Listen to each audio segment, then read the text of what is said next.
अस्सलाम वालेकुम। हम आपको अपनी यूट्यूब चैनल लिटरेरी सर्कल में खुशामदीद कहते हैं। अच्छा, आज के इस लेक्चर में हम कवर करेंगे नावल ग्रेविटीज रेम्बो का जो मेन थीम है, war as a capitalist propaganda. इस नावल को लिखा था सब थॉमस पेंचन ने। बाज़ लोग इसे पेंचन कहते हैं, बाज़ लोग इसे पेनकॉन कहते हैं, लेकिन आप इसे थॉमस पेंचन कह सकते हैं। तो ये नावल जो है ये बहुत ही कम्प्लेक्स और कम्प्लिकेटेड नावल है। It is not easy to understand, लेकिन हम इसका जो मेजर थीम है वो है war as a capitalist propaganda. इसकी हम क्रिटिकल एनालिसिस करेंगे and we will try to find out that how this theme is depicted or shown in this novel. अच्छा, तो सबसे पहले इस नावल के बारे में कुछ बताते हैं कि ये नावल ग्रेविटीज रेम्बो इसको लिखा था थॉमस पिंचन ने, और इसको उसने पब्लिश किया था या रिलीज़ किया था 1973 में।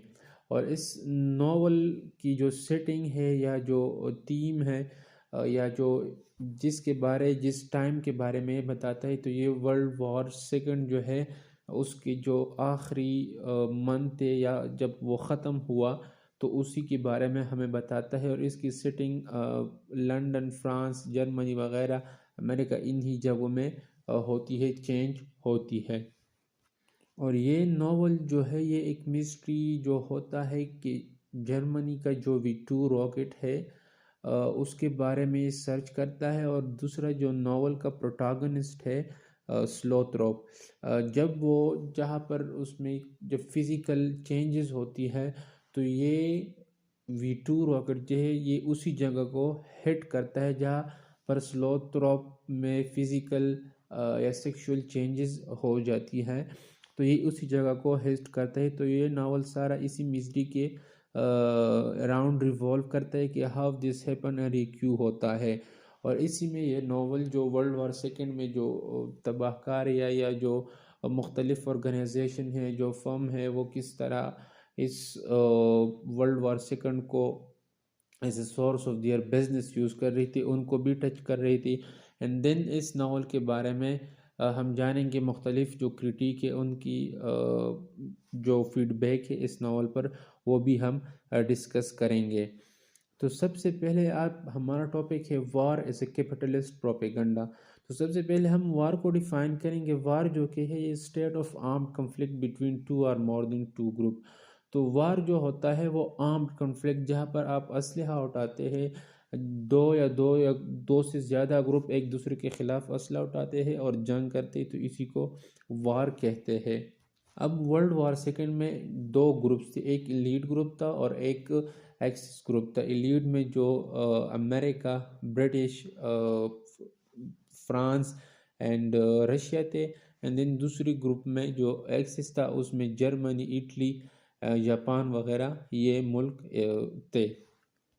अब ये तो हो गया वार। एंड देन कैपिटलिज्म या कैपिटलिस्ट किसे कहते हैं? जो लोग कैपिटलिज्म की प्रचार करते हैं या उसको मानते हैं, या जो मेन स्टैंडिंग पॉइंट होते हैं ऑफ कैपिटलिज्म, उनको कैपिटलिस्ट कहा जाता है।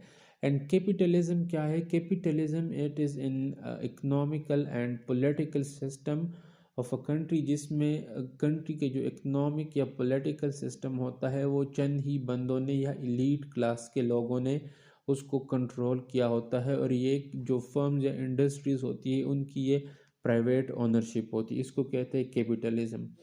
एंड देन प्रोपेगेंडा क्या होता है? Propaganda simply is a misleading और pre planned information about something. ये एक मिसलीडिंग या प्री प्लान्ड इंफॉर्मेशन होता है। जिस तरह के आजकल आप देख रहे हैं जो प्रोपेगेंडा आम है, तो वो वर्ल्ड कप जो कतर में था, फुटबॉल वर्ल्ड कप के बारे में, जिस तरह वेस्टर्न मीडिया इस एक प्रोपेगेंडा चला रहा था इस वर्ल्ड कप को रोकने में या इसको बदनाम करने में, तो ये न्यूज़ जो थी ये सारा प्रोपेगेंडा थी। अब हम ये देखेंगे कि इस नॉवल में किस तरह वार को एक कैपिटलिस्ट प्रोपेगेंडा शो किया गया है। तो सबसे पहले जो है हम कैरेक्टर है, जो मेजर कैरेक्टर है या प्रोटैगनिस्ट है स्लोथ्रोप, उसको इसकी एनालिसिस करेंगे। हम देखेंगे कि किस तरह एक कैपिटलिस्ट माइंड ने या सोसाइटी ने उसे यूज़ किया है। तो जो मेजर कैरेक्टर है स्लोथ्रोप, उस पर हार्वर्ड यूनिवर्सिटी में एक्सपेरिमेंट किया जाता है और उस एक्सपेरिमेंट में के रिजल्ट में उसके बॉडी में या एक चिप लगाया जाता है या कुछ ऐसे किया जाता है उसकी बॉडी में कि जहाँ पर वो सेक्सुअल रिलेशन करता है या सेक्सुअल एक्शन करता है किसी औरत के साथ, तो जर्मनी का जो V2 रॉकेट है वो उसी जगह पर हिट होता है। एंड देन स्लोथ्रोप इसको डिटेक्ट कर सकता है और वो सेंस कर सकता है कि अब ये रॉकेट आ रहा है। जब रॉकेट फायर होता है जर्मनी से तो स्लोथ्रोप को ये अंदाज़ा हो जाता है कि अभी रॉकेट आने वाला है। तो अब ये देखें कि जो कैपिटलिस्ट है, जो सरमायादार लोग हैं, उनको इंसानी जान या इंसानी जान की वैल्यू की कोई परवाह नहीं, रादर वो उसे यूज़ करते हैं। अब ये तो एक सिंपल एग्जांपल है इस नावल से। एंड देन इस नावल में जिस तरह के मुख्तलिफ फर्म्स है या कंपनियाज है, जैसा कि एक ग्रोसिली जो केमिकल्स कंपनी है या IG फर्मन है, ये मुख्तलिफ ऑर्गेनाइजेशन है।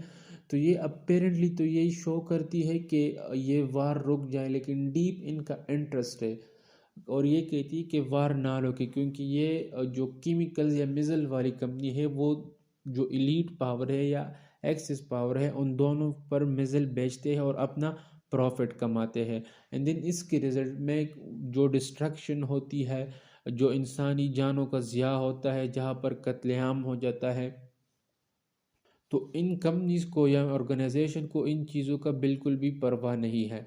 ये दूसरा एग्जांपल हो गया। अब तीसरा एग्जांपल अगर आप देख लें तो जो कॉलोनियलिज्म 17 एंड 18 सेंचुरी का जो कॉलोनियलिज्म था, तो वो सिर्फ कॉलोनियलिज्म नहीं था बल्कि वो इम्पीरियलिज्म या कैपिटलिज्म था। वो जहाँ पर भी जाते थे कॉलोनियल पावर, लेट सपोज आप ब्रिटिश को कंसिडर करें कि जब वो यहाँ पर आ गए थे सब कॉन्टिनेंट, तो उन्होंने यहाँ पर कब्ज़ा कर लिया और यहाँ से जो रॉ मटेरियल थे या कॉटन था या सूती या धागा वगैरह, इन चीज़ों को हमसे ले लिया और वापस अमेरिका या इंग्लैंड ले गए और वहाँ पर उन्होंने इंडस्ट्रियल प्रोसेस के ज़रिए से इसे रिफ़ाइन किया और फिर वापस हम पर भेजे। तो ये सरासर कैपिटलिज्म है। एंड देन कैपिटलिज्म जिस तरह इस नावल में देखा गया है कि जो अफ्रीका कंट्रीज़ के जो साइंटिस्ट थे उनको यूज़ किया गया है अपने मकासद के लिए, रॉकेट बनाने में या रॉकेट की ट्रैजेक्टरी या जो मैकेनिज़्म है उसको सेट करने में। इन दिन जिस तरह ब्रिटिश ने, या आप और एग्जांपल भी ले सकते हैं अपनी प्रेजेंटेशन या असाइनमेंट या आंसर को डिटेल में लिखने के लिए, कि जिस तरह ब्रिटिश ने हिंदुस्तान में मुसलमानों या हिंदुओं को यूज़ किया अपने मकासद के लिए World War I में और World War II में भी। तो ये वो भी एक कैपिटलिस्ट थे और वो वार को एज ए सोर्स यूज़ कर रहे थे। एंड देन सबसे जो मेजर एग्जांपल है वो अगर आप देख ले तो 1940 से पहले अमेरिका का जो GDP था, इकोनॉमी थी, तो वो $200 बिलियन थी।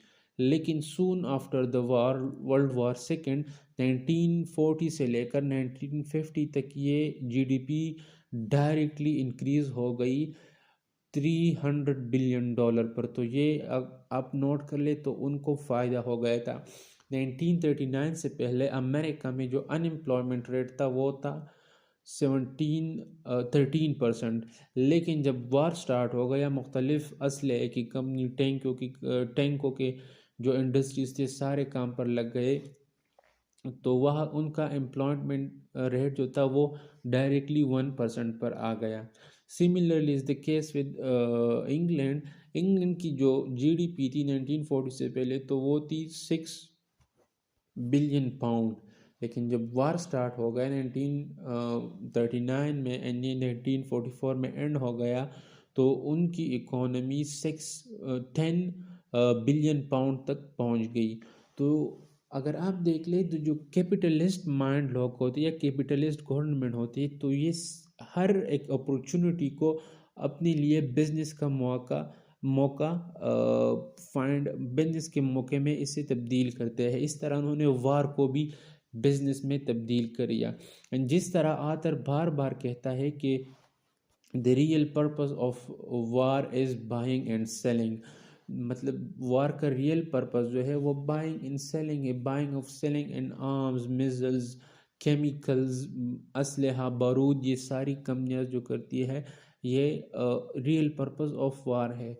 एंड देन मुख्तलिफ क्रिटिक इस नावल के बारे में कहते हैं, बहस क्रिटिक ये कहते कि फीडबैक देते हैं कि ये नावल जो वर्ल्ड वार सेकेंड था ये सिर्फ़ और सिर्फ जंग का ख़ात्मा नहीं था, बल्कि ये आने वाले दौर में एक और जंगों का एक विंड होती उनके लिए एक कड़ी की कुली इस जंग ने।